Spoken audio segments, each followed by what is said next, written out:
এক রাজার এক চাকর ছিল। চাকরটা সবসময় যে কোনো অবস্থাতেই রাজাকে বলতো, রাজা মশাই, কখনো মন খারাপ করবেন না, কেননা আল্লাহ যা করেন তার সবকিছুই নিখুঁত ও সঠিক। একবার তারা শিকারে যেয়ে নিজেরাই এক হিংস্র প্রাণীর আক্রমণের শিকার হলো। রাজার চাকর সেই প্রাণীকে মারতে পারলেও ততক্ষণে রাজা তার একটা আঙুল খুইয়ে বসেছেন।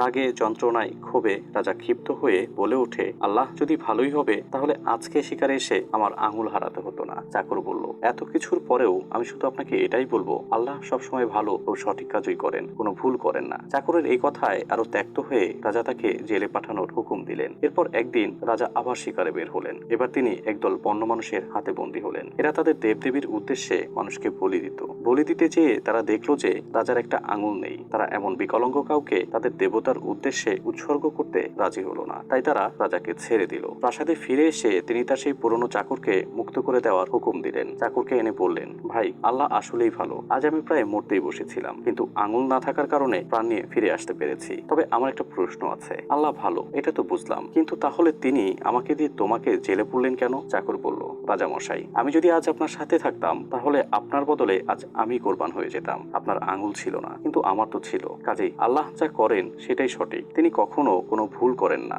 জীবনের নানা দুঃখ কষ্ট নিয়ে আমাদের শত অভিযোগ। আমরা ভুলে যাই কোনো কিছুই আপনা আপনি হয় না, বরং সবকিছুর পেছনেই একটি নির্দিষ্ট কারণ আছে। প্রিয় বন্ধুরা, নিয়মিত বিভিন্ন বিষয়ে ইসলামিক ভিডিও পেতে চ্যানেলটিকে সাবস্ক্রাইব করে রাখুন। আল্লাহ হাফেজ।